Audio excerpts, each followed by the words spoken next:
Southside Network Authority board meeting for July 11th. Happy summer, everybody. Good to see you. Thank you for spending time with us. We'll go ahead and start with a roll call from Mr. Nixon. Ms. Ritter is here. Judge McClellan. Here. Ms. Carter's not here. Mr. Moore. Here. Ms. Wilson. Here. Ms. Fitzpatrick. Present. Ms. Weitzel's not going to be here.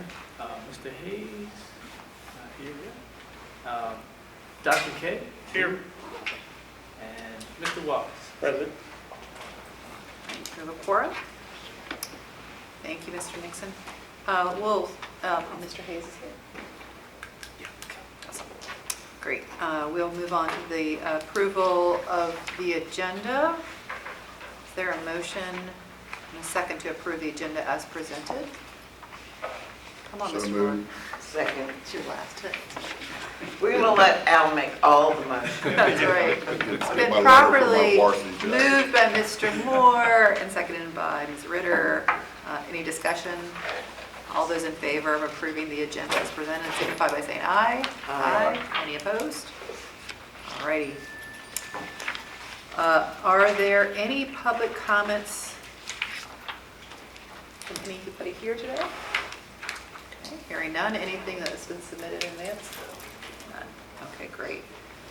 Then looking for a motion as we look at the meeting minutes for agenda item number 4 to approve the June 13th, 2025 meeting minutes. I cannot. I wouldn't. Oh.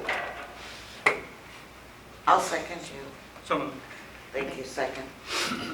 Moved by Dr. K and Ms. Ritter has seconded. Any discussion? Hearing none. All those in favor of approving the minutes from June 13th signify by saying aye. Aye. Aye. Any opposed? Okay. We'll move on to Executive Director update from Mr. Nixon. Yeah, so I'll turn this over to Mr. Lyon for a quick construction update.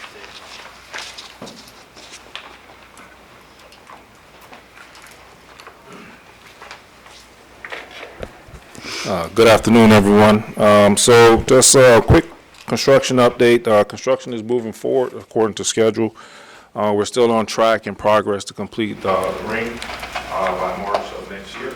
So just a quick update for each member city. So for Portsmouth, we're just waiting on VDOT to come back to us with an agreement to access the Midtown Tunnel. That's from the West Norfolk Bridge to the tunnel. We've already re-engaged with them on negotiations with that agreement, and we're just waiting to hear back from them with their assessment. Shifting over to Suffolk, we made a strategic strategy move to shift most of the crews into Suffolk. The goal of that was to close out some critical gaps to enable continuity with the conduit, to enable fiber installation, and to move the forward progress within the city. Additionally, we had additional locates for ticketing that are still pending right now. Hopefully move quick on that as well. As far as railroads go, we're coordinating with railroads for scheduling. We have several in crew, flag personnel to come out for us, and we're waiting approval from several other railroads within the market. These gaps that we're talking while we made a strategic move was to move forward with progress with construction. But this will also, closing these bridges with additional 5 bridges that needs to be closed will greatly increase the production and the flow of work within Suffolk. Norfolk, we started on the downtown Granby courthouse reload this week. Crews were out there prepping and locating and potholding. We anticipate drilling starting next week, weather permitting. Also, we'll be shifting crews later on this month for additional bridge work that will close those gaps we have for continuity within the market as well.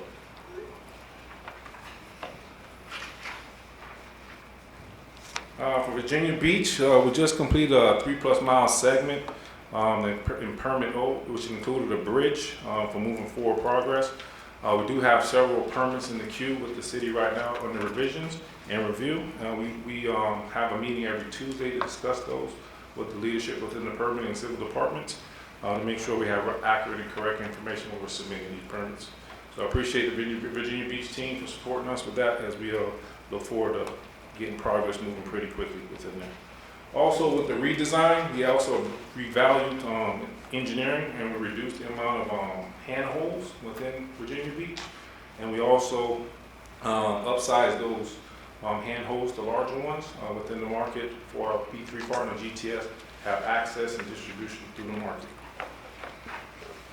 And lastly, for Chesapeake, we have 2 remaining railroads that need to be crossed from there. Everything else is completed, and both are in queue for scheduling with the railroad department at this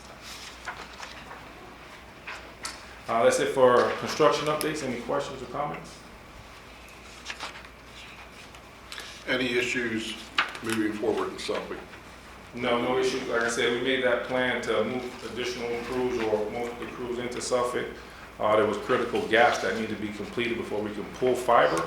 Obviously, we don't want to cut fiber, several thousand feet. We want to extend that whole road. So we moved crews in there to work on bridges, and we're working hard with the railroads to complete those gaps.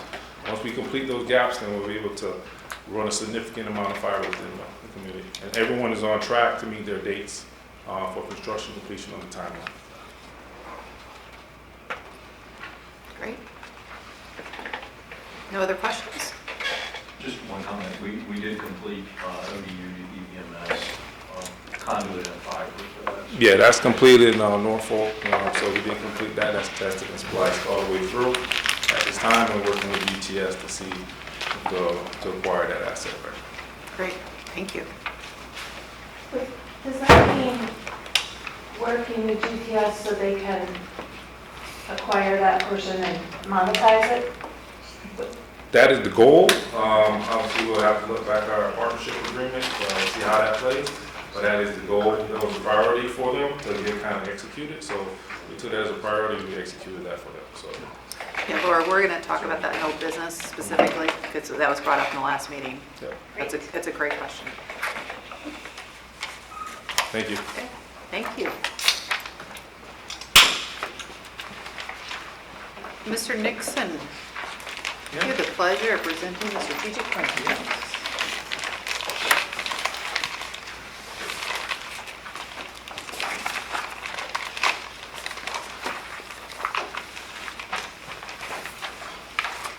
All right, so I'm going to apologize to most of you guys. This will be the second time that you'll hear this plan, but I want to thank the board for allowing me to go through it again as a collective. The first thing I want to do is I want to thank John Martin's SIR team in Richmond for helping me put together this plan. They have basically listened to me wax on poetic about where I wanted to go with this infrastructure and the SNA. They whiteboarded it, put it down, and boiled it down into slides to give the presentation that's before you today. I also want to thank Chair McClellan, this is probably her 5th time going through this, and Mr. Wallace for being the first and providing a great deal of input on this plan.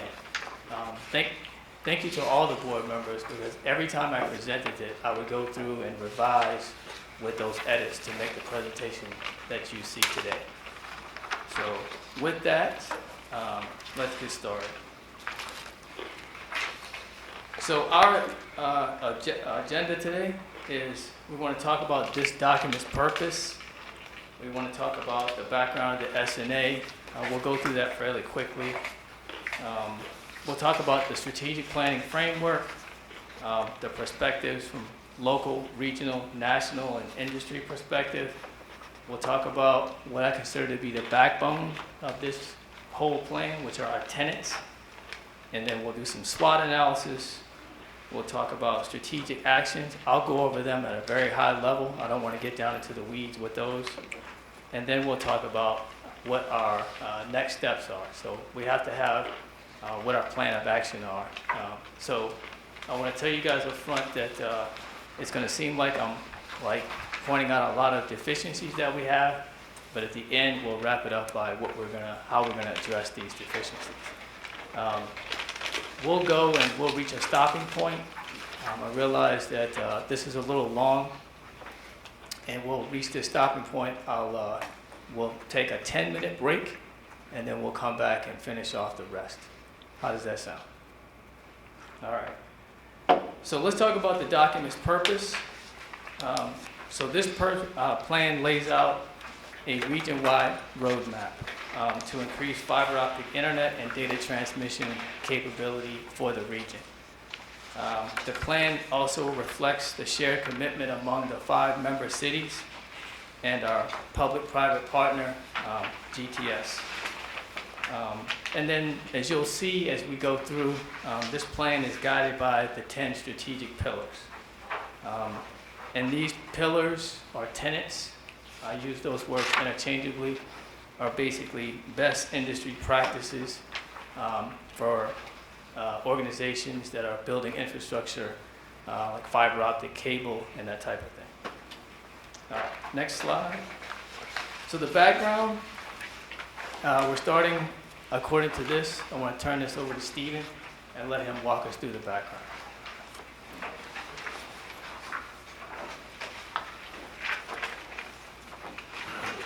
Well, I appreciate the opportunity just to take a couple minutes and go over the timeline. I think it's important to know where you've been so that as we walk through the strategic plan, you'll see why it necessitates some changes to the decisions we made earlier. So really back in, I'm looking around the room, the turnover, other than the chair, the vice chair, Peter, Bob, Mike, I'm looking around, I'll probably miss someone.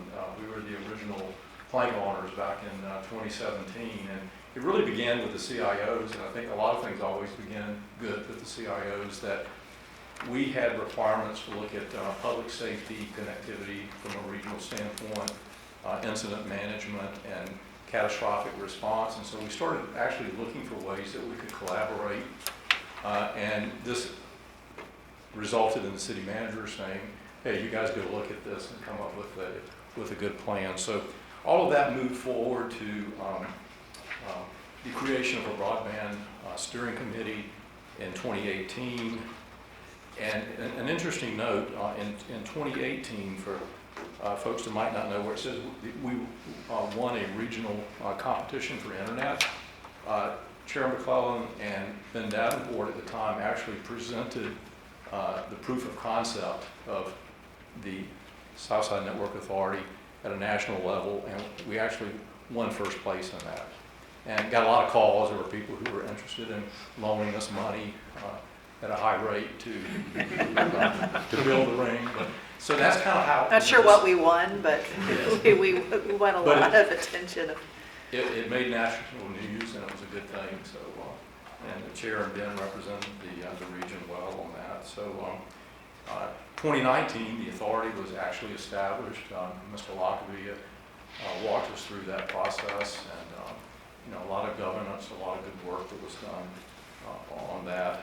2020, right after COVID and retiring from City of Norfolk, I was hired as the interim director, and really, at that time, we had a 30% design concept, proof of concept, if you will, for the fiber ring, and it was really developed to determine a feasibility statement. Is it worth moving forward? And obviously the answer was yes. And we hired CTC at that time to help us move from 30% to 60%, which allowed us clarity on pricing and timelines and things like that. We were in a dilemma for the group. We didn't know how we were going to fund this thing. And the unfortunate COVID did provide ARP funding that we eventually used.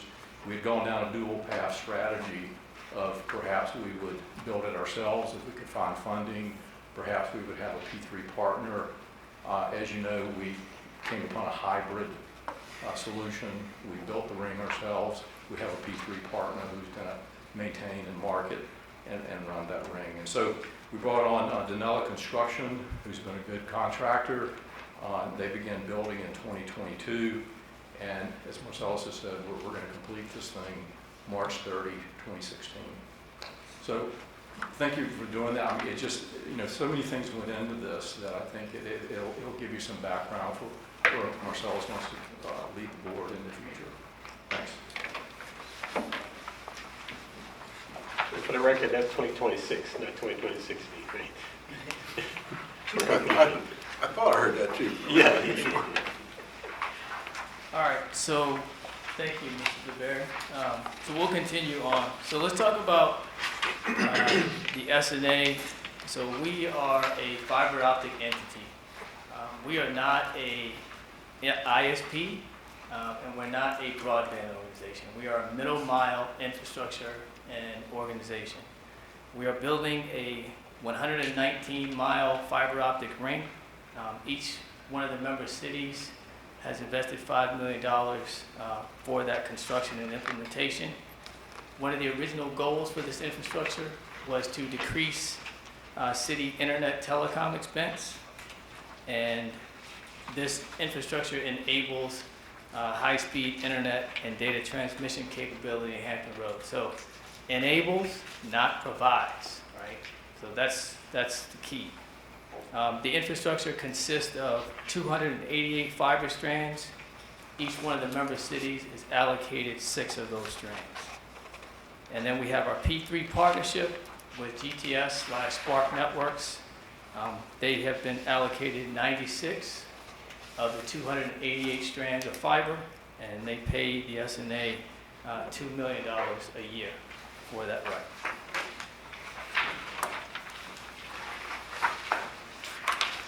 So the next slide talks about the benefits of this infrastructure. It is a foundational investment in our region's future. So we have benefits to our residents, of course, and our businesses, the economic development directors, and also government and public services, healthcare, education, military, community resilience, and accessibility. So, and each one of these 10 benefits can have many legs coming off of it as well, but this captures it at a high level. Any questions on this slide? All right, so, Just Yes. really briefly, sure. how does, on this slide and the previous slide, how does the regional ring reduce telecom and internet expenses for the 5 member cities? I understand our individual rings put our internet expense, we control our own destiny. We don't know if we're actually going to save money on it, but how does the regional ring do that? So this infrastructure is the middle mile portion, right? So there's a lot of situations that will come up in the future where the cities will need to go from one city to another, or from one city to 2 cities over. The traditional way of doing that is you go to your ISP and say, I need a 10 gig connection from here to here. And they give you a cost on that. But because of your investment in the RCR, your local network can then connect to the RCR, the regional network, and you can pop out on the other side and have that connectivity directly without having to go through an exorbitant amount of operating expense. So that's how it reduces. So we're not talking about our annual internet service that we pay private providers right now. We're talking about if we need to connect to other member cities, we'll be able to do that through the regional ring, not a private provider. Exactly, yep. Okay. Marcellus, will there be some cost for each individual city for their own infrastructure as well, potentially? So the trajectory that we're taking right now, that's a good question, is to connect each one of the cities' fiber infrastructure into the RCR. There may be some minor costs for extending, for example, RCR fiber into those facilities. What we're advocating for, and we'll talk about this in much more detail later, is each one of the cities has 2 points of presence where they connect into the ring, and there will be some construction costs for that, but it's minor in comparison. Any other questions? That was a great question. Just comment, Marcellus, on the, from Ms.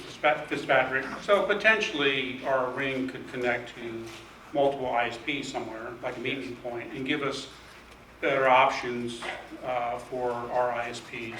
For example, in Meet Me Point in Virginia Beach, near the subsea cables, there may be 4 or 5 ISPs that you can go shop if our ring connects to somewhere close to them or somewhere else. It could be Northern Virginia, south of here. Sure. Any other questions? Okay. So let's talk about our strategic framework. So we're going to start with our purpose, vision, mission, and then strategic actions. So our purpose is to deliver ubiquitous fiber-based internet and enhanced data transmission capability. So once again, I want to point out that we are a middle mile network. We are enabling these possibilities or these outcomes. We're not providing for them. We believe that this capability is essential to economic development and a vibrant quality of life. Our vision is to leverage the fiber infrastructure to unify the entire Hampton Roads region. I know that's a tall order, but that's our vision. And then our mission is we build and operate middle mile network to enable internet and data transmission capability. So we're enabling our ISPs and our businesses and our cities with this infrastructure. And then the strategic actions, you'll see later that these are also the tenets. They basically are how we are going to go about this, how we're going to do this work. So we'll start with experienced leadership as one of the tenets, the first one. Fortified finances, a plan for incumbent pushback, phased and demand-triggered growth. We want to over-index on transparency, winning partnerships, serve city core services first, which the first step of that has already been taken by the member cities. And then sustain long-term community support, design for redundancy in an outage scenario and for growth. And we track and report real-world gains. So any questions on our strategic planning framework? All right, no questions. Okay, so let's talk about our local perspective. So we're going to go local, regional, national, and then industry-wide. Work our way up to the top. So the local perspective today, and this is current state, each one of the cities has their own plan for their own individual networks. So their own individual networks were built for the purpose of connecting their municipal buildings. Each network is doing something, and each city is doing something a little different. And with the exception of Mr. Wallace's monthly CIO meetings, there's little conversation, if any, on how we connect these rings or how we exchange information across each one of our infrastructures. Any questions here? Marcellus, I have a question Yes. that was spurred by a comment earlier, or a fact. So each of our cities is going to have access to 6 strands. Yes. 6 strands around the entire ring, 6 Yes. strands, okay. I'm not aware, does any city at this point have plans for how they're going to utilize those 6 strands? That might be on our to-do list. That's on our list of things to talk about. Okay. But there's an opportunity here, and while it's not ready quite yet, it will be, and this would be the time to start planning for that. Yes. Okay. So, for example, 2 weeks ago, Ms. Doan set up a meeting to meet with her IT folks, and I toured 2 of their facilities where they have plenty of space in order for us to implement points of presence in Norfolk to extend the ring that goes right by each one of these buildings into those buildings and have a redundant connection. So we've already started having those conversations. The plan is not solidified in totality. I'm not suggesting that you don't have an idea for it. I'm just suggesting to my fellow authority members that this would be something that we should all be starting to think about and Yes. working on. Yes. And just one comment. So on the third bullet, so I think the fact that, back in 2017, 2018, this authority was conceived and formed is testament that, there is regional cooperation and collective conversations, this is a new service for the region and for the member cities. So these things are in their infancy. Yes. And there's a lot of regions in the country that don't even have this type of authority to have these conversations. True. That's very true. And there's a lot of regions in the country that also have counties, which we don't have. Yep, yeah. So we're acting, I feel like our regional authority is acting instead of having a county organization to do that. But that's a whole other discussion that we will not dive into today, because that's a rabbit hole that we will get lost in, right, Bob Crone? Laura, that's a great point. Thank you. Yes. Okay, let's talk about the regional perspective. So Go Virginia, this organization is all about bringing in high-paying jobs to the region. They have a concept they call the priority industry clusters. There are 7 of them, as you can see, starting with advanced manufacturing, going all the way down to water technologies. So these are areas of focus for Go Virginia to bring in high-paying jobs to the area. And the one thing that you'll see next in my examples is each one of these industry clusters can benefit from having fiber optic connectivity to enable that entity. So we'll go through those next. So this is the industry perspective. Let's see advanced manufacturing technologies. Let's start with artificial intelligence. Everyone who has listened to the news today or anything, read a newspaper, there's all this conversation about AI. So AI needs very high capacity infrastructure to transmit data. It's all about the data. And as you can look here, you can see network and connectivity or Internet of Things is one of the main things, one of the main bullets. So in the past, if you're working at a manufacturing plant, a lot of the labor that was used was done by people, so it was manual labor. Today, a lot of it is done all by electronics, and you have to have a technical skill set in order to be able to even administer that technology today. And all of it can be helped both internally to the manufacturing plant or externally by a fiber optic network. So next slide. We'll talk about clean energy. So there's 184 wind turbines being built off the coast of Virginia Beach right now by Dominion. And each one of these wind turbines sends a lot of data back to the Fentress substation, and then that substation then sends information back to Dominion's infrastructure from a monitoring standpoint. That infrastructure is fiber optic, and fiber optics can aid in the workflows to and fro from those devices that are sitting off the coast. Next slide, which is the life sciences. So I've only picked 3 of the 7, but life sciences was just added by Go Virginia. As you can see, you see the same words you see in most of these technical articles today. You see AI, you see data. So if you look at some of these files that these life sciences organizations, whether it be hospitals or labs, biomed or pharmaceuticals, some of these files are in excess of 1 gigabit. So it's hard to choke 1 gigabit down copper infrastructure. It needs fiber.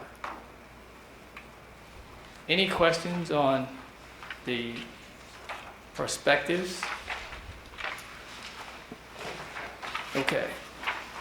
So I collected, through research, 3 organizations that were very similar projects to ours, not completely like ours, but similar. So I always get asked this question, and so I found these examples. So the city of Shafter, California, owns and maintains 40 miles of underground fiber optic infrastructure. They make it clear they are not the ISP. That sounds familiar, right? And they have public-private partnerships with Lumen and Vast Networks to provide the last mile. So basically, they are going to use the city's infrastructure to enable last mile connectivity to the members of the city and beyond.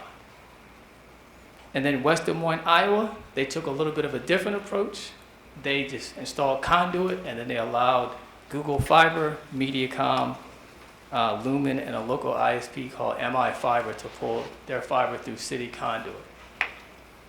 And then Alexandria, Virginia is the last example. They built their city network, but before they even went to plan or construction, they were already having conversations with ISPs about how to use city infrastructure to enable services for the last mile. Any questions on any of these? Okay, let's go to the next slide, which are our tenants. So we talked about the strategic planning framework and those vertical frames. Now we're going to talk specifically, a little bit more specifically about the tenants. So experienced leadership, it's in the best interest of any organization that's building a fiber optic network to have someone at the helm or a team of people at the helm or on staff that have a demonstrated success of building a fiber optic network for the purposes in which the entity is moving towards. Fortified finances, this means diversified revenue, not one single source. And then the organization needs to run lean financially. Plan for incumbent pushback. Do not think that you are going to install a fiber optic infrastructure and not have the incumbents respond, especially if they are surprised by your announcement. And those are the private ISPs? Yes, those are the private ISPs. And then number 4, phase demand-triggered growth. Build smart and expand when justified. So there's 2 things here I want to point out. When people say you're going to build a fiber optic infrastructure, everybody thinks that you're going to build it all in 1 week. And that's not the approach that anyone should be taking. Take a phased approach. There's also this notion of build it and they will come. That is a recipe for disaster. You build it as you have demand and as you can bring in revenue for that infrastructure. And then over-index on transparency. Everything should be in the open, right? Everything that is not a trade secret should be in the open. So we take steps towards that in this meeting even today. Winning partnerships, building long-lasting partnerships with like-minded entities. So I want to be clear on partnerships. Partnerships could be any organization that helps the SNA, for example, in our mission. It could be a HR and payroll organization. It could be a design company. It could be another city. This is what I mean by partnerships, not just public-private partnerships, but for the specific use of using the infrastructure. And then serve core city services first, as the cities have already done, prioritizing improvements to core services as well as decreasing their internet and telecom related spends. Sustain long-term community support, conduct ongoing research, reach out to the community so they always know where you're going. Design for redundancy in outage scenarios and growth. So deploy the largest cables possible. So 288 used to be like 10 years ago, that was a huge cable. Today it's like industry standard. And then deploy spare conduit. We have been the benefactors of Suffolk looking ahead in their infrastructure and Portsmouth deploying infrastructure ahead, and we've been able to use some of that on our construction. It saved us quite a bit in time and money. And then the last one is to track and report real world gains. You should be depicting over time what your gains are or losses and time outcomes to objectives. So those are our 10 tenets, and you will see me refer back to them many times throughout this presentation. Are there any questions on the tenets? Okay. So next, I want to talk about 6 examples, 3 examples of organizations that are either meeting these tenets, and then 3 organizations that are not meeting these tenets, and what the situation that organization is in. So the first is the city of Shafter, California. They've met tenets 6, 7, 9, 8, and 10. I won't read you all the details, but they just received in December of 2024 a $7 million grant to build more infrastructure, and they were provided this grant by the state of California, so they can build more last mile infrastructure. So this came from community support and by tracking their progress on how successful they were on their project. Any questions on this particular project that I may be able to answer? Sure. Marcellus, on the sustained long-term, with that grant awarded in December, knowing that within your administration, they're prioritized satellite over fiber, did that impact this decision that they've made? I don't think it will impact this one because they're more in a city, municipal area. And, I think the satellite is going to impact the rural areas more. So the last mile providers, the ISPs, are looking at a cost for passing, means passing a home with fiber, of about $1,700 per passing. And we have some areas even in Chesapeake, Suffolk, where it's like $33,000 to pass a home with fiber, right? So that's a prime use case for satellite. But in Shafter itself, their cost per passing is more of what we expect from an industry standard. Does that answer your question? Yes. And just to note, while this is a great example, they're planning to provide last mile service and we are not Well, directly. Shafter is not providing Well, I last thought mile service. you were saying that the state was providing funding for that, Yes, the state is providing funding for last mile connectivity. but not to Shafter. No, not to Shafter. Okay. Got it. Example number 2, which is Next Light in Longmont, Colorado. So Longmont is a suburb of Denver or Boulder, depending on where you are on the map. They have met tenets 2, 4, 7, and 8. The last one is the most interesting to me. In 2005, the state of Colorado restricted local internet service by municipalities, and then they had a vote in the state and overturned it in the city of Longmont. And in my opinion, this was an example of what happens when you keep the public informed, and they were able to forge a situation to get last mile service provided by this ISP. Any questions on this one? Okay. No, I just like their logo or their name. I'm sorry? I like their logo and their name. Yes. And then the last examples I like their logo. for tenants met is the state of Nevada. This is how it's done, in my opinion. But I'll only hit on a few of the tenants that they've met. First of all, they have experienced leadership. They've met tenants 3 and 7, phase demand-triggered growth, and serve core city services first. And 5, over-index on transparency. So if you see the diagram to the right of the slide, you can see every one of their polygons or areas that they're building in from a geographic perspective. It's right there on their website.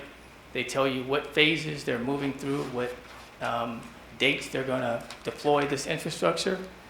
And they serve their core city services first. As you can see, local government facilities, schools, and libraries first. So this is a perfect example of what the SNA should aspire to from a transparency perspective. Any questions on this one?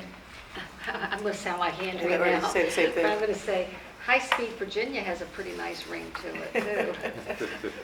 That kind of tells you what it is and where it is. Yeah. I would like to think about high-speed Virginia for us. Okay. Duly Thank you. noted. Any other questions or comments? So this is the highs, we've gotten to the highs, now we're going to go to the lows. Yes. I have one question. Sure. So like the Shafter, California example and the cost per passing, so they're 38.7 square miles. So like a lot smaller land area than the members, most of the member cities of the SNA. And that's going to impact the cost per passing, Yes. right? Okay. And then the next one, Longmont is even smaller, 28.7 square miles. So Yes. we have some unique challenges with the land area. Yes. So I want to be clear about cost per passing. Although it's dramatically impacted by distance, it's also dramatically impacted by existing infrastructure that's there, right?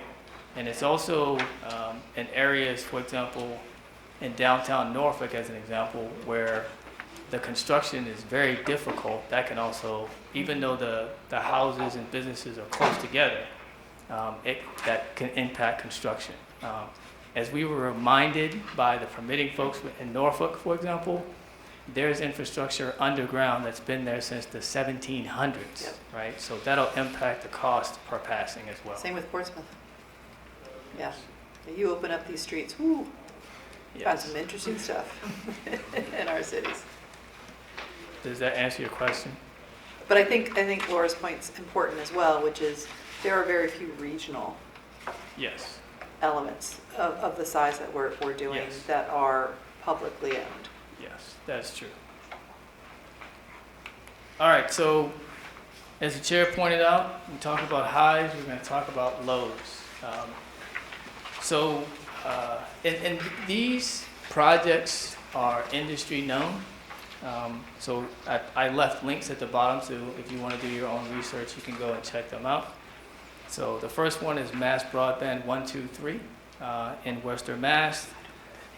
So when I say that they didn't meet the tenets, I'm saying that these are industry best practice rules. And when they are violated or not abided by, negativity seems to creep into your project. So the first is experienced leadership. Having had someone on your staff that has done this before is a huge help. They can steer both the board and their contractors and this whole initiative in a much different way. Serving core city services first. In my opinion, the first revenue for an organization like ours should be coming from the cities. That's the first step you should make, because if you think about it, you're helping the cities themselves and you're also helping the organization that's building the larger infrastructure. Mr. Hayes. Thank you, Madam Chair. I think it's worth repeating often and never stopping from all of us. Going back to your slide, what the purpose is and why we exist and the strategic plan that we have. You said something there that I think we need to make sure that we not only permeate that message, but within our cities and as an SNA, but also to the community, the whole Yes. Hampton Roads community. And that is the one word, if I were to choose a word, ubiquitous Yes. fiber base. Yes. In that from our very, I don't use the word fiber, right? From our very being, we exist. Our purpose is we have this interest in making sure that no matter what corner of this region, this infrastructure is to exist. Yes. Ultimately. Yes. And so you can never lose sight of that, I think, because some of those other projects that you referenced that may have went south had holes in their plans and then just fell apart. Yes. So the way I kind of look at the purpose is whenever you have a question and you have a fork in the road and you can go left or right, your purpose should be the guide point. When you look up at it and say, okay, our mission and our purpose is to enable ubiquitous. So always err on the side of deploying infrastructure or engaging in partnerships that are enable that ubiquitous purpose. As long as you brought that up, how many people you think know what ubiquitous means? No, I'm being serious. Yeah. You show that to a cross-section of people, what does it mean to them?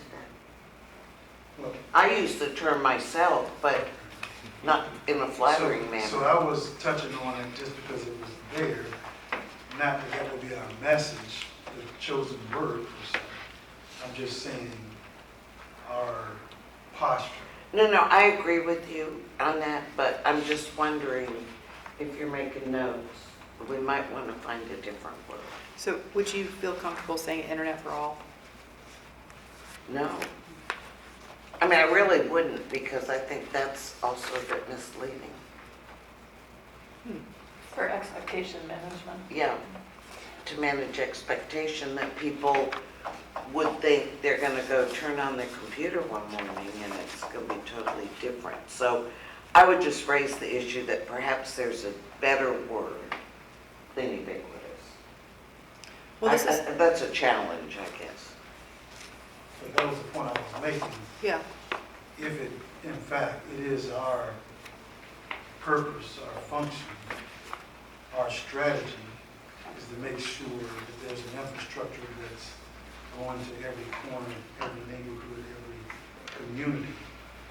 And that was the intent initially. That remains the intent now as we are putting together this strategic plan. That's going to drive any and everything that we do. And Mr. again, the word doesn't have to be that, but I think it's important to emphasize the saturation of this infrastructure. More important, can I just point to the fact, Mr. Wallace asked a question earlier about maybe some direction or ideas that are coming now that are alternate to our fiber initiative, then, I mean, we'd have to stay focused on what we were set out as an idea of what we were trying to do, as opposed to starting to have mission creep and we're doing Yes. something other than what we initially said we were going to do. If I just want to add, Mr. Hayes, that I believe also when it comes to managing expectation, that not just accessibility, but cost. Because just because it runs close to your house doesn't mean you can afford it, It's affordability. right? Yeah. So I think we got to make sure what that message is and what is not. So can I, So another key word that he uses also isn't that, I'm trying to find the word that you were saying, but you did emphasize enable. That he's going to be an enabler for this to happen versus we're going to actually do it. We're going to do things that will enable that to happen.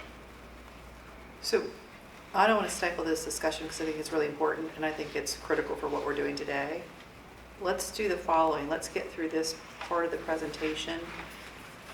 Looking at the time here, let's get through these, or I'm going to call them lows. Sorry, Massachusetts, Salem, and Kentucky. And let's take a break after that, and then we'll dive into how this relates to the SNA. Sure. And maybe through the course of that discussion, we can refine, because I don't think we've ever actually had a discussion in years about purpose, mission, and vision. So I don't want to gloss over that. And I know we could get into the wordsmithing a lot, but I think it is really critical what we say. What is it, Ms. Ritter, words matter? What are words that matter? Words that work. Words that work. And I cannot afford to buy everybody that So, book. I want a fixed income. Oh, yeah, right, whatever. Okay, so, I'm sorry. Mr. Nixon, why don't we finish these Sure. three? I do have one question. This is the last one. This is a statewide initiative, not just Worcester, correct? Yes. Okay. It started in Worcester and then. went Or up- is that where the headquarters is? Yes, And there are about 130 universities in Worcester. yes. Just a few. No, really, seriously. No, she's. Not 130, but there are a huge number of universities in Worcester. All right, so the second one, example, is the Kentucky Communications Network Authority in Frankfurt, not Germany, but Frankfurt, Kentucky. So tenant experience leadership, as you can see, the word consultant all over this paragraph, and then winning partnerships. So these two tenants were not adhered to, and as you read through this, and what I got from it was, this is when everything began to come off the rails with this project. So then example number 3, phase demand triggered growth. As you see the section that I highlighted, not having a plan for connecting to a single home or business, but you're asking for public money. So this is an example of violating tenant number 4. I could also put communications with the public in that as well, in addition to some others. Any questions on any of these? Just one more question. Are these the only tenants they didn't No, meet they- that brought them to no. failure, or are they No, the? there's, most of the time when you see these projects that are having a difficult time, they violated multiple tenants. I just picked a few. Thank you. Well, I hate to end on a low note, but we're just going to pause at a low note and take a break. I am not giving you 10 minutes, I'm giving you 5 minutes. Okay. So we will start back up at the top of the hour. If anybody needs to use the restroom, get a drink. I mean, as in water or coffee. Okay. So now we've done the highs and the lows, and now our local reality. Yes. Now is the looking in the mirror piece, which may be difficult. So we're going to start with some SWOT analysis. So as you guys well know, SWOT is strengths, threats, opportunities, and weaknesses. Marcella, Not in that order. I think we're, No, not in that order, but No, just Ms. slide. Ritter, I said if I say it the way that it's on the paper, I said Ms. Ritter's going to be all over me. I think we're going to go to the tenants first. Hey, Marcellus, skipped over one. Look at the screens, turn around. 22. Ah, very important. All right, so let's talk about the tenants, and then we're going to compare ourselves as the SNA to these tenants. So we start off really well, I think. We have experienced leadership. We've met that tenant. Both Warren and I have a great deal of experience building fiber optic networks for middle mile purposes. I also think that in order to build an effective middle mile infrastructure, you also have to have experience building distribution, which is the next layer down, which is required in order to make the ring viable. And you have to have specific knowledge in building the last mile as well. And both of us have that in spades. And it's also great to have Mr. DeBerry here, who understands all the history, and he prevents Warren and I from getting our heads chopped off each and every day by saying, oh, we need to be careful of this, we need to think about this. So I'm really happy with the experience that we have amongst the staff. So the second one is fortified finances, and we did not meet this tenet. We only have one revenue source today. So if we are commercial entities, and we were to go to the bank to get any type of loan or capitalization and only one revenue source, that's going to raise some eyebrows. So that's why it's a not met. Plan for incumbent pushback. we have left this solely in the hands of GTS, and I think it's a lot more we can do here to help them fortify their situation in representing us in the last mile. Phase demand-triggered growth. We haven't met this one as well because we have basically deferred everything until the ring is completed. And happy to answer questions on that for specificity if it's helpful. But I'm going to get into it later as well. Okay, so the fifth one, over-index on transparency. This is a partial. We have open meetings. Our meetings are available on YouTube shortly after the meetings end. And we have annual audits by a third party to look at our books and our processes. Number 6. Before you move on, Yeah. you said the things that we're doing well, and I know we're going to get into the specifics on further slides, but can you just real quickly say, okay, these are the things that are left out to get us to the fully met portion? So Yes. I happen to know the answer on this one. I think the answer is our website doesn't provide enough information. Yes. But, and also with regards to transparency, just to note, because we're a public body, legally we have to be transparent. Sure. Period, end of story, no getting around that. Right. But we could do a better job of telling our story to the community. But, Words that work. so if if the measure is, if you think about not saying anything to anyone is a -10, and you have 0 in the middle and +10 on the right side, that's telling everyone everything. I want to be a +15. So as long as it's not a trade secret, we should have no secrets to hide from the public at all. I feel like that's the best way to go. No one will ever be able to say, well, Nixon is running the SNA, he's working in a silo. Nope, it's not. It's right there for you.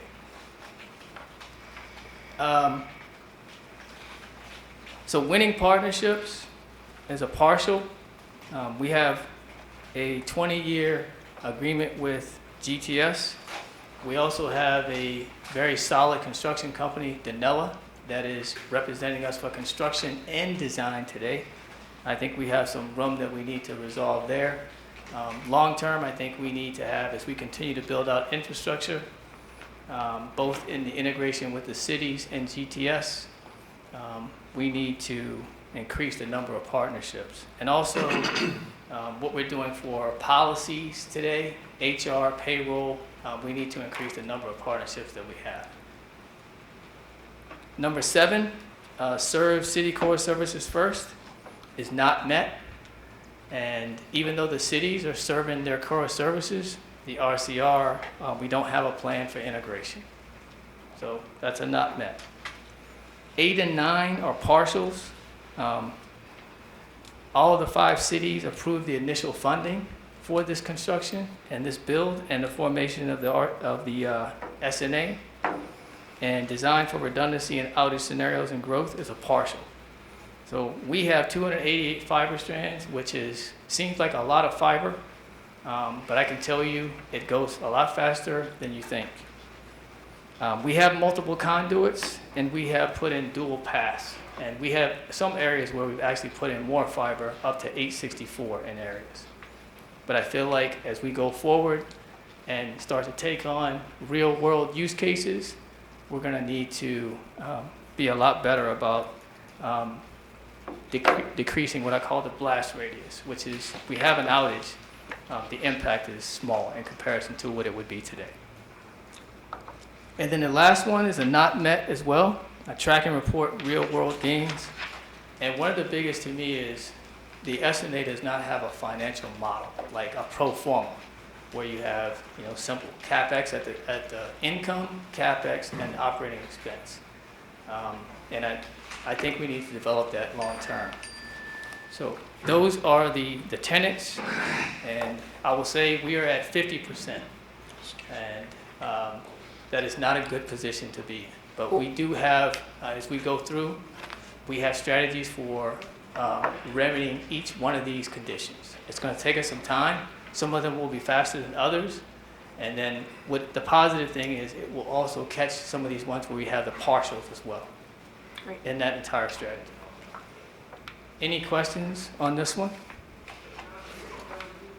Sure. What does integration with cities look like? Because like when we in Chesapeake built our city ring or designed our city ring, conceived of it, we made it so that we were not relying on the regional ring to provide our control our own destiny with our own internet.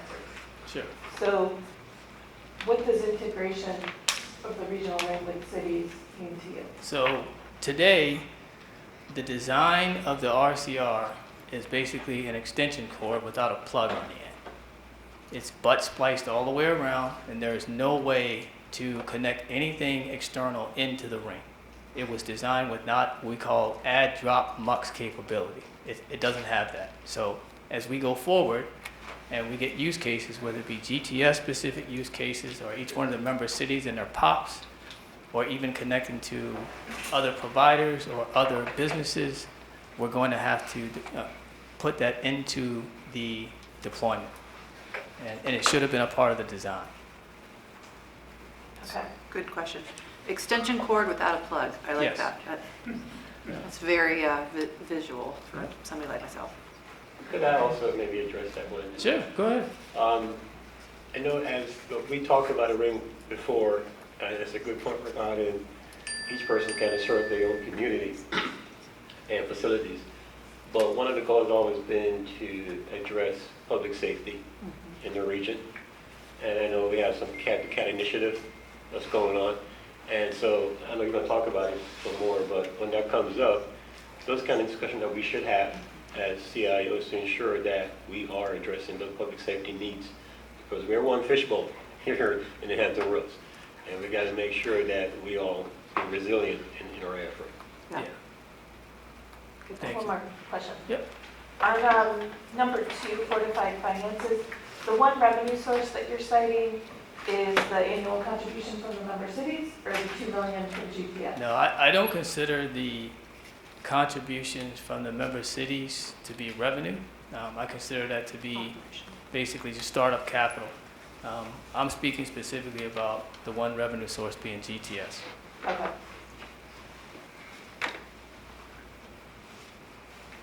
Okay. I think you already covered what SWAT is, Marcellus. Yes, Into the I did. details. So we can jump ahead. Okay, so let's talk about our internal strengths. So again, we talked about earlier experienced leadership. We have a board that's supportive in our shared infrastructure goals. I can't say enough about Mr. Crum and his team at HRPDC. We would not be where we are without his help and guidance. I solicited his guidance just this morning before this meeting, so he's probably tired of hearing from me all the time, asking questions. So I can't talk enough about that. And then we have a unique window of opportunity to scale this infrastructure and align it with regional momentum. So I just talked earlier about Go Virginia. It's going to take an ecosystem of players to get this region where it needs to be from a technology standpoint. Our P3 partnership with GTS is also a strength. And then our relationships with the member cities that enable streamlined municipal construction coordination. So I want to give a shout out really quickly, if I may, to Mr. Wallace and to Dr. K and Ms. Stone, all of the other members, board members, directly or indirectly, that help us with permitting or anything that we have going on in the city. We're running into some difficulty. Every time we make a call to get things done in the city, things move. So that's reaching out to Mr. Hayes about using the conduit in the city of Portsmouth so we won't have to build it. It's various other reach outs that we make almost on a daily basis. And just want to thank you guys for your help along the way. That's a serious strength, and it will continue to be a strength as we go forward. All right, let's go to internal weaknesses. So there are 9 of them. Internal capitalization is limited, so we talked about that earlier with the one revenue source. Fitzpatrick brought up the member city's contribution. And I feel like that is constraining our scope and our timeline. Education is needed on the very basics of fiber optic infrastructure and related business. Our revenue is limited to a single source. Diversification is needed for resilience as an organization. Not following best industry practice sequencing, and this impacted the traction of the project and delayed the project's completion. The SNA lacks a identity and understanding with the community, and we need to communicate or develop and communicate a clear value proposition. Operations, HR, finance, and government ops. As I pointed out earlier, HRPDC is helping us with that today. But long term, I think we need to have a more permanent solution. Number 7, city actions remain siloed. We require regional standardization for shared infrastructure. So long term, building this ring and not having the cities benefit in every single way is not the way for us to go, and it's definitely a weakness, but we're going to address it. Assets in the best industry practice GIS system. As I'll show you here on the last slide, everything that we do at the SNA, every workflow is going to start and end with our GIS methodology, even helping GTS in their mission as well. And then we have a gap in infrastructure design that I just pointed out earlier, how we have an extension cord without a plug-in. So that speaks for itself. Any questions here on internal weaknesses?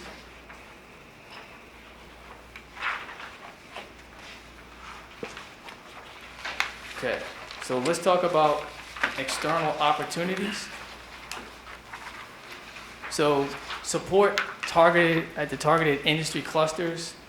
I talk about life sciences, clean energy, logistics is on the list as well, but we also talk about Go Virginia's manufacturing. Anchor institutions, higher ed, hospitals, through middle mile solutions. We are seeing situations right now. So Mr. Weeveling from GTS is sitting behind Chair McClellan or Mr. Lyon, depends on your perspective. And he can tell you that connectivity from one entity to another is in great demand. Cost-effective fiber deployment opportunities. It goes along with what I just said earlier. Opportunity for mutually beneficial partnerships. ISPs, either directly through GTS, through their comprehensive agreement, can gain access to the middle mile. This is a very expensive piece of infrastructure for them that they don't have to build. The SNA can serve as a neutral infrastructure consultant.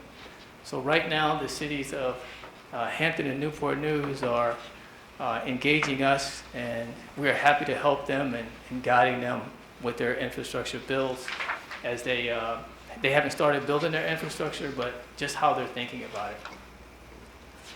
And then residents and businesses receive improved access. So if the middle mile is there, the ISPs have extended reach. It can only benefit the businesses and residences of each one of the member city communities. And then number 5, infrastructure serves as a key technology ecosystem component. So let me be more specific about this one. So you have fiber optic networks, you have data centers, which we need in this area, and then you had, as Mr. Wallace pointed out, you have satellite or wireless infrastructure like mobile. At the end of the day, we need each one of these components to have a solid technological ecosystem. And all of them, satellites, when they come down to Earth, they need to connect to a fiber network. Mobile networks need a fiber network. All of these data centers to connect together need a fiber network, all of them. So that's what I mean by a part of the ecosystem. Any questions on that? Sir? Back to number 1 and 2, and I assume, and this is probably for GTS, knowing that communities and constitutions. Is that something that you already start discussion? Because I know, for example, St. Clair, which is the biggest hospital that we have in the Commonwealth, I've already reached out in this vicinity when Steve was running about how can they get access to it. Because they want redundant, resilient PAC. So is that kind of conversation that you're having with these institutions? We're having conversations with a lot of institutions like that. We've had a conversation there, which I don't want to jump into those details here. But we're having those kinds of conversations. Okay, well, as long as on the radar, because I know that's something that we haven't really been out front to say, okay, come on board, let's talk to you, right? That, to me, that's going to be your marketing strategy to do that. Correct. But I want to miss the point too by getting people frustrated. So, while we keep building. Yeah, but I think it's a great point. I think what Marcellus has also said is we could probably do a better job supporting GTS as well. So making sure that if we have connections and opening doors, whether it's internally with our own governments or externally with economic stakeholders in the community, when they're successful, we as an authority are successful. So we all need to be working together, right? So. Any more questions? Mr. Hayes? Just a comment, in a way of strengths. The very fact that, this is just an observation, the very fact that not only do we have this asset going around the region and around, but parallel in each city are independent. I mean, each city has literally, had its own little ring. And I just pause and think, press rewind, and then fast forward to today. If there was no SNA partnership that came together, today, would all of our cities have built our independent rings and infrastructure in such a way that we would be in a posture now? I mean, as sometimes we might think of this being, this kind of dragging, if you will, but if you rewind and make that comparison to what if we didn't do this, and now we're finding all of this demand around us, where would we be? So Mr. Hayes, the analogy I like to use is, what if we didn't have 64 and 264, we just had Virginia Beach Boulevard and you name it, Battlefield Boulevard, whatever. It'd be a lot harder to get around the city. So this is enabling the transportation of digital infrastructure in a way that we wouldn't have been able to do regionally, and thus, to the last bullet point, help with economic development. Yes. Do those words work, Ms. Ritter? Yes, Okay, just checking. for me, yes. Thank you for making that point, Mr. Hayes. So let me talk about the last bullet here for a second. And the fiber infrastructure enables it's a core enabler to economic development. So if I'm one of the member cities' economic development director, and I'm in Japan or Korea or Vietnam bringing another company to this area, their technical people at some point are going to ask one question. And that question today is, how do I connect to Ashburn, Virginia? That's the first question I would ask. And any company worth their salt is going to ask that same question. So just keep that in mind for a second as we go through this plan. On 64. Yes. And Back to my 95. analogy. Okay, so let's go to threats external. We don't know what we don't know. So every single day, I find something out that is a situation that I need to deal with. Either Warren will call me up and, Marcellus, I hate to drop this in your lap. Or Stephen will say, Marcellus, something you should know. And I find something out every day. And I almost cringe sometimes. Warren called me one day and I was like, do I need to pull over to the side of the road? He's like, no, but you do need to slow down, right? So Municipal processes can slow execution and innovation. I talked about that earlier. So permitting processes do have the ability to slow us down. Railroads slow us down. Bridges slow us down. But we've gotten tremendous help from the member cities in helping us through some of that. Knowledge gap on fiber optic entities can delay key business decisions.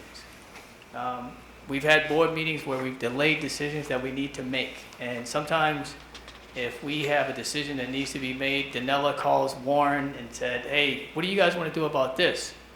And it's something that we need to wait until we have the next board meeting to fully get an answer for it, right? That can kill us long term. Lack of quantifiable demand data hinders a sense of urgency. So in my opinion, this really hinders not only us, but it also hinders our ability to help GTS as well. And this is why we want to push our strategy of having GIS be the start and end of our workflows. If we can catalog all of the areas of demand in each one of the member cities, that helps GTS in their pursuit. Lack of infrastructure asset data reduces our momentum. So we are fielding now, so performing asset assessment information, and then the fielding, which is the boots on the ground piece. We're doing that in ad hoc. We're just going out, we need to build something, we see a situation, and we need to go out and walk it. So that's a hindrance for us. And then as the executive director, securing the right SNA workforce long-term with telecom expertise and an understanding of the regional approach that we're trying to take. Any questions? I have one. Sure. This goes back to the, I think, number 4. Now, I know that we, as 5 cities, work with our PI office to send out some survey regarding testing for the beat rate. Remember when we have the survey done? Does this information is in there that qualifies for the unserved and underserved? It's completely different? No. So if you have someone that does not have internet access at their house, how are they going to perform a speed test from their house? That's correct. That's one of the things I know the time that we did. So what I'm saying is, what is going to be the effort to address this situation? Yeah, so the effort is we're going to have to perform an asset assessment, and the needs assessment will go along with that. And we'll be looking at what are the true unserved areas where people have no option or they have that $33,000 to pass a home price, but we'll have to go out and walk those areas and basically catalog that information, and then we'll know what we have. And that data will be very precise.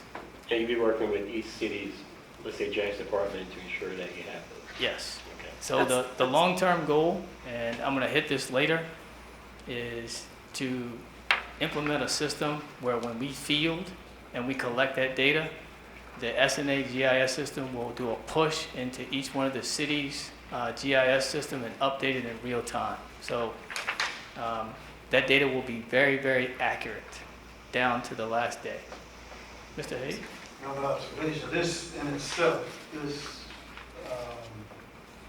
point that you're making and suggesting considerably shifts the model that has been used in the past. Whereas communities around the country have somewhat defined what's unserved and underserved according to whatever data is told to them coming back from the federal government. Yeah. Just assume that recommendation. And sorry to interrupt, but and that data from the federal government came from the incumbents themselves. That's So, exactly right. which is But suspect. This is somewhat, are we going to do some type of dashboard with that data? I would Yes. hope that will give a real feel on the ground Yes. here in Hampton Roads of what is really served according to the speeds that we consider to be. In other words, we're not going to rely on broad terms, Ms. Ritter, your words of high speed. versus us defining and giving what that means, Yeah. what's actually reliable, what type of latency companies really want and deserve, our communities really want and deserve, our universities really want and deserve, as opposed to some definition that's just kind of blanketed and thrown out there. Yeah, so Yeah. I am so happy that you guys brought up this question because it's one of my favorite to answer. So today, everyone in this country gets served, unserved data from the National Broadband Map. It has been known in the industry when that website first came on the scene that it was not accurate. So let me tell you why it's not accurate. They, as Chair McClellan said, they allow the incumbents to report where they have infrastructure. So let's just say you have a subdivision and it has 100 homes in it, and that incumbent provider connects 3 of those 100 homes. According to the National Broadband Map, because of the rules of reporting today, that entire subdivision is covered. And it's people have even on YouTube performed examples of calling or going up to the website of the incumbent provider and asking or requesting service for the 4th house. And you get a message that says service is not available at this address. And then you go back to that same address on the National Broadband Map and it says it's available. So which is it, right? So what's more accurate, the federal data or the data that we would use to walk every neighborhood and collect that data? So when we talk about the need for asset mapping, that's what this will uncover. That fielding will uncover that. That will get to that, and then we'll have a needs assessment, and then what's the third? Conceptual design. Yes. Sure. Marcel, it's not to slow down the presentation, but just to be certain we get everything up there in terms of threats. Really, we're a startup, right? Yeah. And you are bringing a startup organization Into reality. into reality. Thank you, Ms. Ritter. That is a threat. Access to financial resources to do all the things you need to do in the next 12 months to really deliver your vision for how you take this startup into a running organization and have the resources that you need to do that. Is that fair to say that ought to be up there? Yes. I think that's under our weaknesses internal already. Initial capitalization is limited. I see it as a weakness. I was wondering if the weakness is a threat too. But Yeah. It seems to be, there's only so many hours that you and Warren and Stephen have. Yes. And, to do some of the things you need to get done, you need the resources to do them, and even in the marketing area and et cetera, as you take this to market. So anyway, I just wanted to throw that out there. No, you're exactly right. That is, there are many things that keep me up at night, and that is definitely the top 2, the capitalization. Peter, did you have a comment? Yeah, I do. I was wondering if I should do here or wait, because I'm Okay. probably going to be addressed. So. Okay. See, that's what happens when you had a presentation.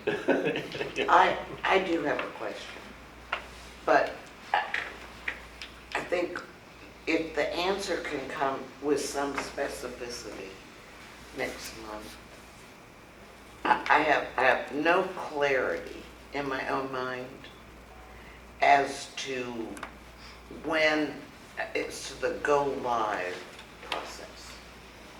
So if GTS has potential people that are ready to go, we hear the ring doesn't have to be complete to pull.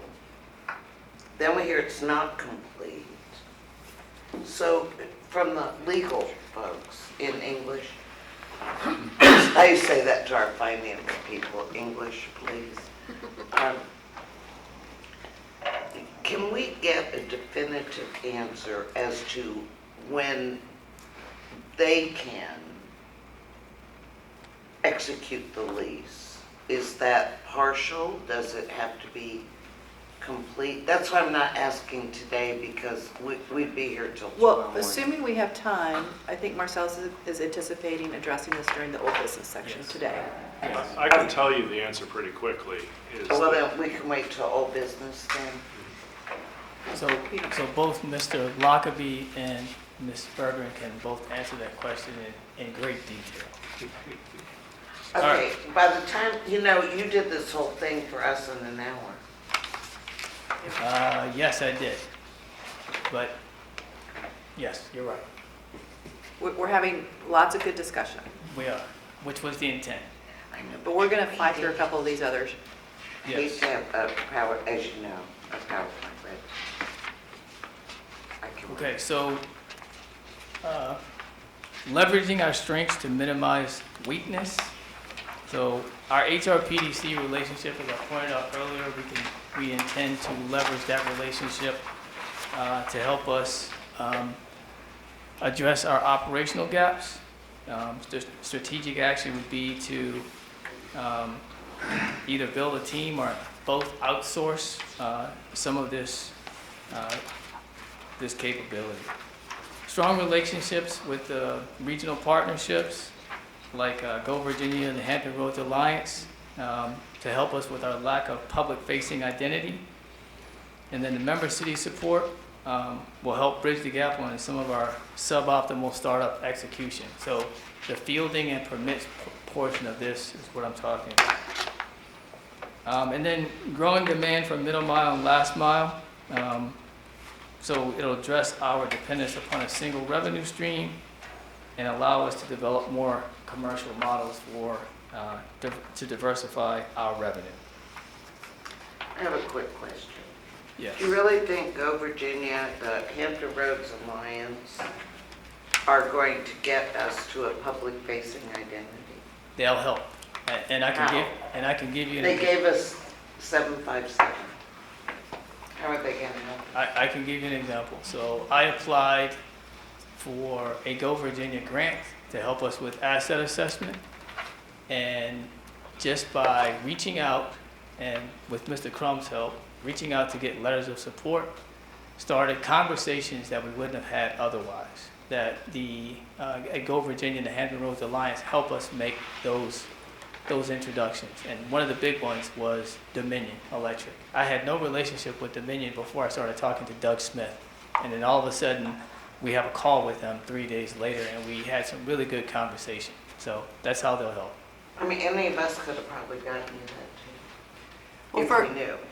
Just so for the purpose of time, we can debate all these specifics, but I'm going to side with Mr. Nixon on this one. I've seen firsthand what they're doing to help with us getting there, because we have lack of resources and lack of manpower internally. They're going to be a force multiplier. Who? Go Virginia and the Alliance, Well, in terms then of economic at some development point, opportunities. you need to share that with the rest of us. Sure. Well, This is where having Marcellus go to was it the Red Team meeting? We've talked about Go Virginia as well. They've sat in on some of our meetings, Go Virginia folks have. So I think that it's early stages, I've no doubt, but they are a huge opportunity for us. Okay, but it's not wise to keep your board in the dark. Not keeping anybody in the dark. We've communicated. There's nothing that I've just said that hasn't been communicated previously in terms of Go Virginia, where we are with the application. with Okay, the so I'm Alliance. in the weeds, I'm an in the weeds person. Sure. I'll leave it at that. Go ahead, Marcel. Okay, next slide. Leveraging our strengths to address our threats. So ISP and stakeholder access. We have delayed middle mile data, as I pointed out earlier. We need to initiate direct coordination through GTS to partner with the different incumbent providers, executives. to talk about shared data infrastructure. And that would mean they have some of this data that we need, which is last mile data, and we can share that with them. This is pretty typical in the industry where providers get together to share information. Experienced leadership, we can identify our knowledge and literacy gaps, and we can host educational briefings on infrastructure. So an example would be meeting with the Chesapeake Rotary Club.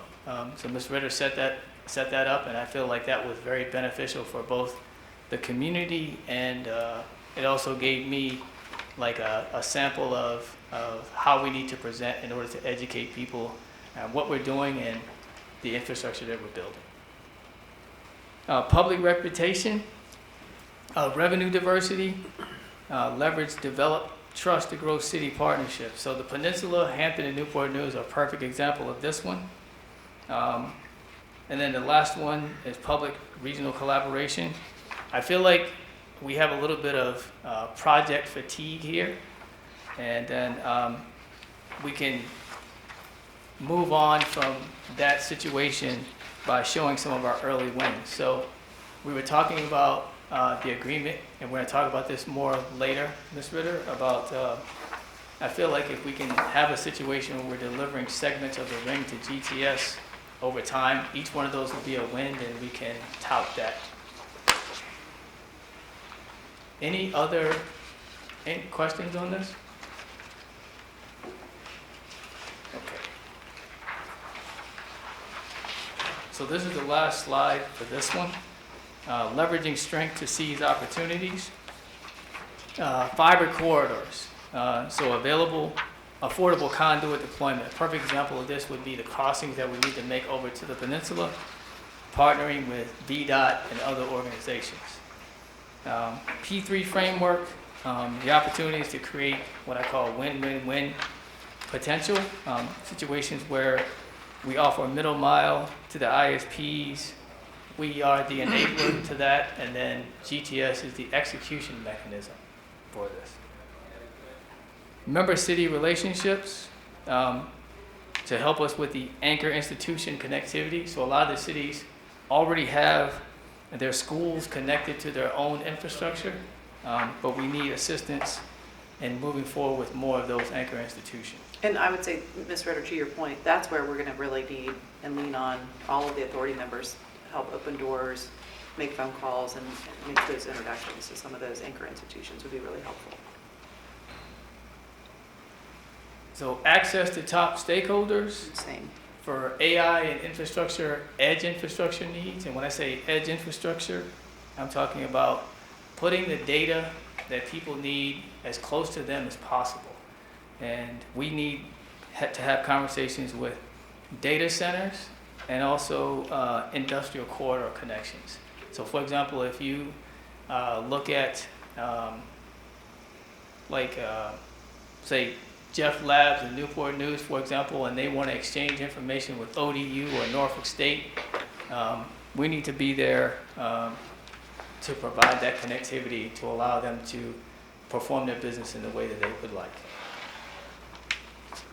HRPDC alignment and with military and federal facilities, partner with the local military to increase. So I read an article just this morning. There's like a $27 billion project to build some more ships and also to increase modernize the infrastructure on some of the bases to accommodate that. And I have learned the hard way that connectivity on shore for some of these ships is worse than it is when they're at sea. So they use satellite when they're at sea, and when they come back to connect in port, they're connecting to a T1 line, which is on copper. So any questions there? Okay, I'm going to fly through this piece because there's a lot of detail in here, and I feel like we're saving this for the committees that we're going to talk about here in a little bit. So the first thing is experienced leadership. As you can see here for each one of these, we have objectives, approach, and then we have timing, and then we have an accountability measure as well. So I have all these laid out. So basically what this is here's specifically how we're going to tackle each one of the challenges that we have. And this is the strategy at a high level. So I start with experienced leadership.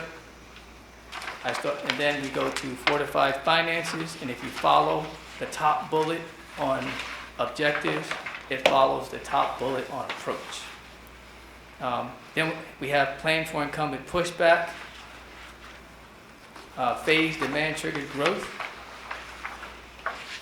over-index on transparency, winning partnerships, serve core city services first, sustain long-term community support, design for redundancy in outage scenarios and growth, track and report real-world gains.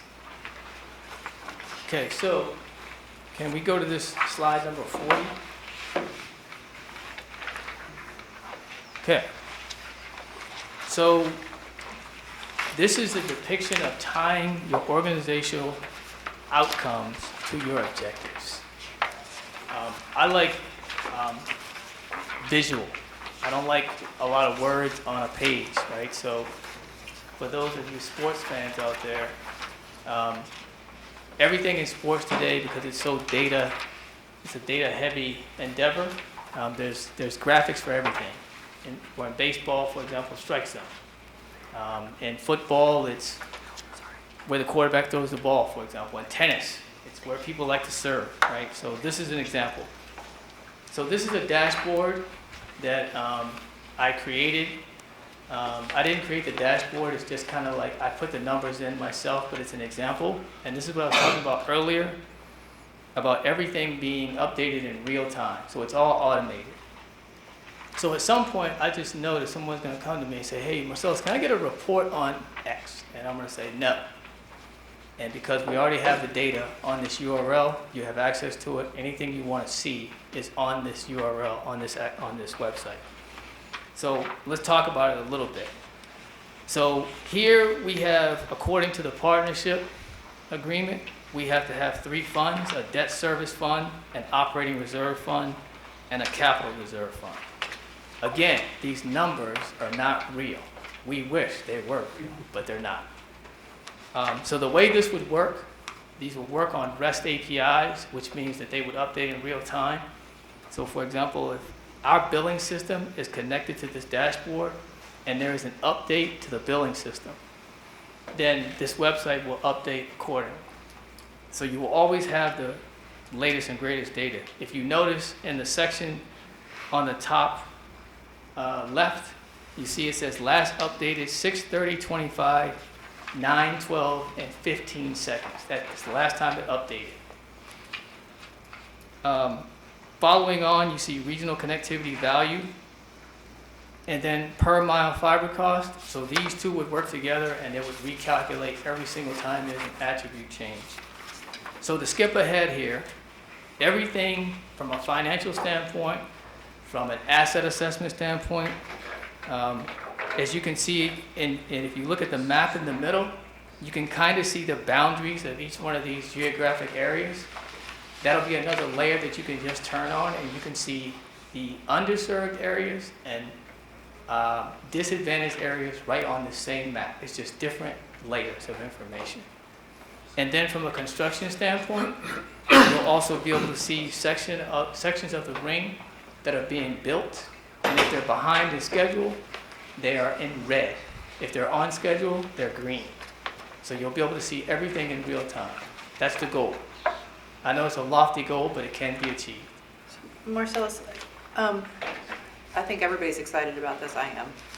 I would actually put this on the transparency side of things, specifically because it's making us very transparent. If you think about track and report real world gains, I don't know if we have, those to some extent are going to be what's GTS doing in terms of their gains. Would that be part of this as well? Yes. Because when they have a win, we have a win, right? Yes. So I think that would also should be included in this as well. Sure. Yeah. So transparency, you definitely you could put this in the transparency category as well. So it could go in either. Right. But there's ties to both.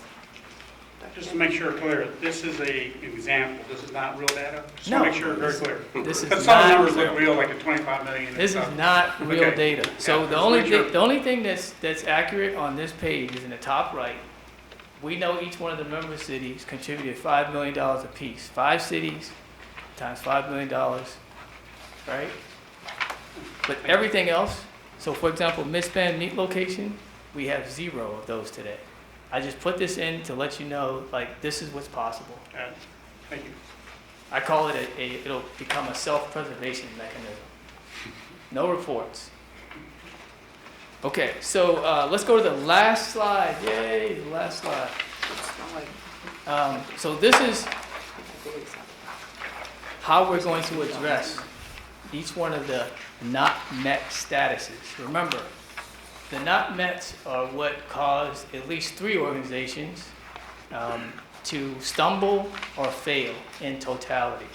And so as the executive director, I think we need to tackle those first.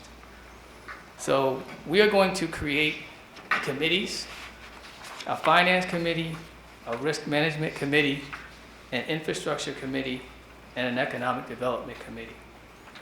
So again, we're tackling the not met statuses. So if you look back at the tenants, remember we went over the 10 tenants? We have evidence of not met. So the first one would be we have 1 revenue source. How are we going to tackle that?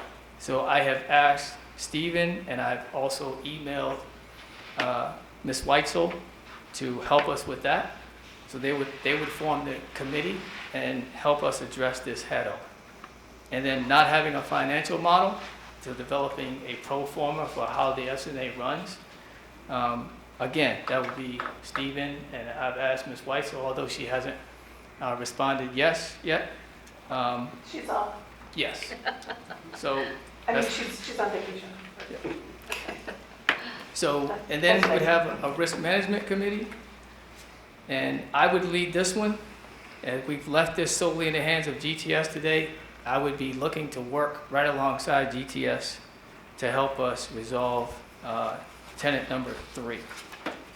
And then I've asked Mr. Lyon to weigh in on the tenant number 4, which is deferred until the ring is operational. So, and what this will mean is putting together some very specific plans. And then I've asked Mr.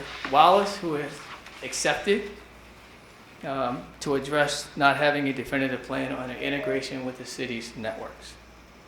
Mr. Wallace, anything you want to say right there? Yeah, what I'd like to, and thanks for the opportunity, because as CIOs, we do meet monthly, and this is exactly in our wheelhouse, because we have, like I mentioned before, CAD to CAD, we have AI infrastructures that we have to coordinate. I'd like to add that these committees should really exist of all cities, should have representation, so that we have transparency for all of these things. So that's and from CIOs, everybody is included. However, what I would like to do as we meet next time is also bring our network people with us as we look at the strategy, because that will feed the financial model that we need. I think we still got to tie these things back. All these lofty goals and vision got to be tied to some dollars figure, right? Because so that we can make informed decisions. That's a great idea. Otherwise, we're going to sit here and just have goodies, but nothing. We can't go forward. It's also got to be coordinated accordingly as well, because one of the things that each city have to do, we got to present our budget by December. And if these acts come like, this expense come like in June, we've already asked for that request that will not see our budget. You mean the departments Correct. have to submit their Right? budget request? So I want to make sure that we have a timeline factored in how we feed this information. Thank you, Mr. Wallace. And that information is in part laid out in the project participation agreement that lays out when there are certain budgetary timelines that are laid out in there, which do include, I think it might be January 15th is when we have to provide our budget by, but it's designed to be more or less in line with where you'd get a departmental budget. Because Catherine insisted. She should Well, know. she used to be our budget director, she ought to know. Okay, on the last one, I need some board help here. So I hate to put a strategic plan in front of everyone and not have someone that's responsible. So I have TBD in this column.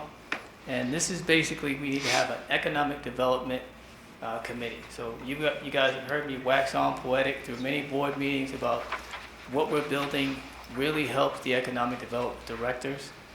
And we need to have a committee that is driving economic development amongst all of the member cities.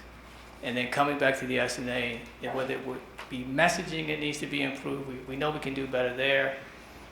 If they have an area, for example, that they're bringing in a big company and they need access to the RCR, how we do that, bring that back to us. So we will be looking for someone to lead this committee for us. You have Janet's name on the, Yes, I do, but I had some pushback on that idea, so I've asked for board assistance on that one. do you want somebody from the board specifically to lead that and then have, working with the economic development departments? So I want to be clear on something really quick. I thank you for bringing that up, Chair. It doesn't have to be anyone from the board specifically on any of these committees. So for example, in the case of Ms. Weitzel, for example, it could be someone on her staff, right, that helps us with this, right? So in this case, it doesn't have to be someone from the board. It can be someone that's appointed by or recommended by a board member to head this committee for us. Marcel, I'm happy to help with that economic development piece. Okay. Yeah. Bless you. Unless somebody else wants to take on that.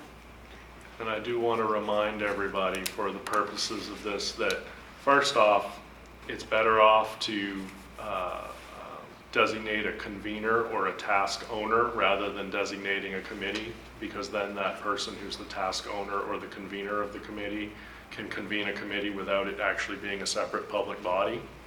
Because if you name people to the committee, you've created a public body that has to comply with FOIA. Second thing being that if there's 3 members of this board who are talking about stuff outside of a board meeting, we have a problem. So consequently, it makes sense for instance, Peter, for you to be talking about integration, but if you're then talking with different people, having it be a one-on-one thing, or perhaps you say, oh, well, I bet you Debbie Ritter is very much into the Chesapeake ring, and so we'll talk together, and then we'll bring in other people who are staff from different localities to try to carry that through. And I just use that as an example. You might decide that you have more interesting things to do than that. Well, I might very quickly decide I don't have the expertise to be part of it, but you have a monthly meeting. That's an advertised? No, that's an Staff. advertising all. Can we talk about that later? Yeah. So is Marcellus considered one of the authority members as part of that too? Nope. Okay. Nope. Marcel, staff is not considered to be part of the Just public want to body. confirm. Right. Okay. So if I convene economic development people from the region, Not a problem, I as can do long that. as there aren't and 3 if I or have, more who are board right, and if members. Ms. Ritter wants to come along, she can, but it's limited to just 2 of us, I think. And Which that we all includes understand that. alternates.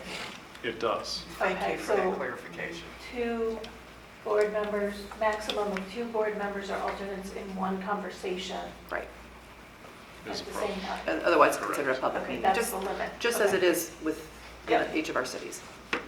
And no, and And email correspondence and whatnot. email correspondence, make it look like a letter, not a chat room, and don't send group texts to everybody. Yeah. That's where a lot of people make mistakes. technical Well, even text. an email. Emails too. If they're Reply rapid all. fire, one sentence, that's a problem. If they're multi-paragraph, I'm writing a memo to two other people on the board, that's okay. To share information. Correct. Because we are going to be very transparent. That's right. Follow all the rules. And if you write that multi-paragraph memo, that is treated as a FOIA-able document, whereas if it's rapid fire, email, that's a meeting. And so that's why you have to, Yeah. that's why one is okay and the other's not. So be careful. Think about what you're doing. Any other questions or comments on Mr. Lockaby's point? Mike, thanks for making that point for us. Well, Marcellus, they've all heard it before, but it never hurts to hear it Reminders are again. good. Marcellus, I wanted just to say thank you for, this is a lot of effort, and I appreciate also each of you all taking the time to look through this in advance and provide feedback, and it is a document that is living. I don't know that we're going to have time to go back to what we talked about a third of the way, which is, do we need to wordsmith our mission and our vision, and but I think that might be worthy in the future. And if you don't mind, you're still standing there. Did you want to? Yeah, I need to make one very important point, right? So we have next steps. We have the tenant item that each one of these committees is going to address. We have task owners, and then we have the last column or the last two columns. Whoever is the leader of that committee or the task owner, I would recommend you meet no later than Monday, August 4th, and that you have a report for the board at the Friday, 12 September board meeting.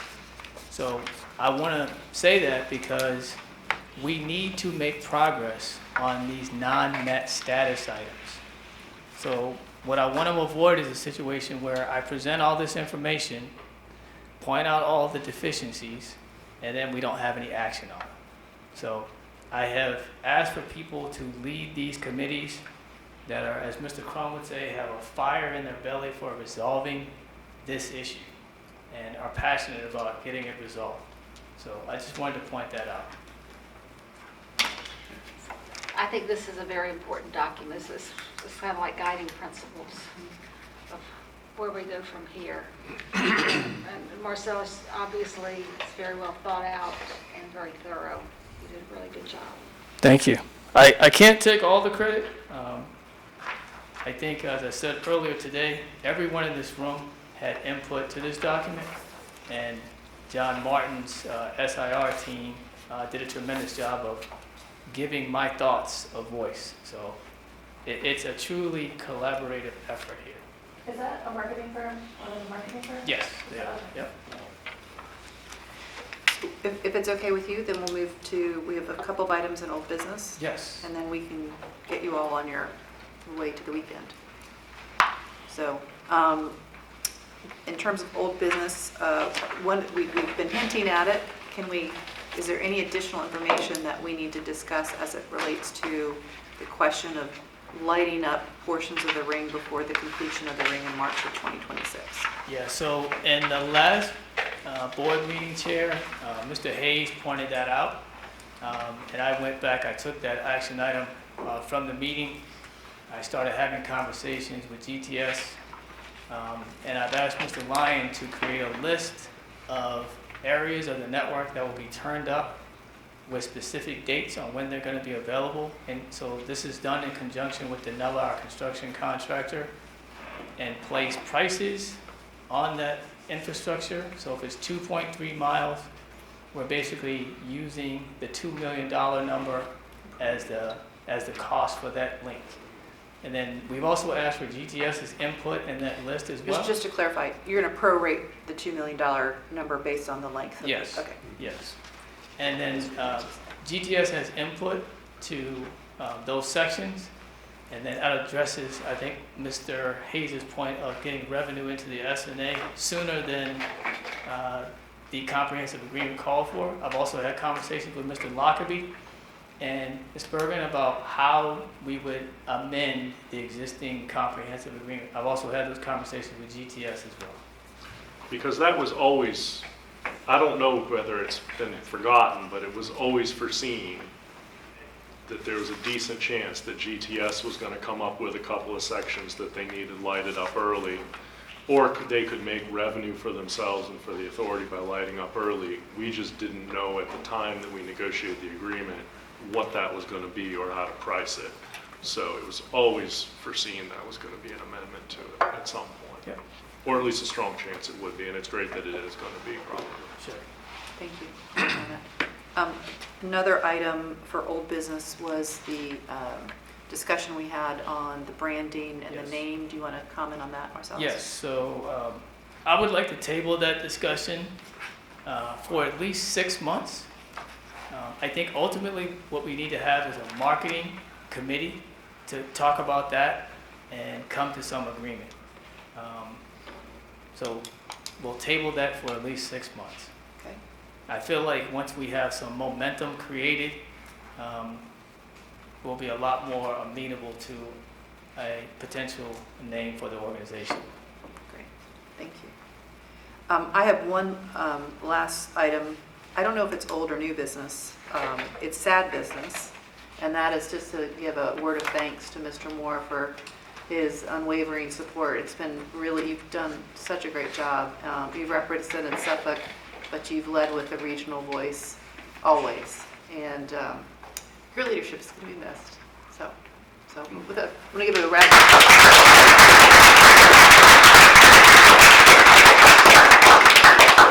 Thank you for those words. I've been going, this is my month of last. I've been to every meeting, it's like the last time. Agenda meeting, was the last time. Next week's last council meeting, but, which I've been counting those down. I've said this a couple times, I've had a 43-year career, and 41 of that's been in local government.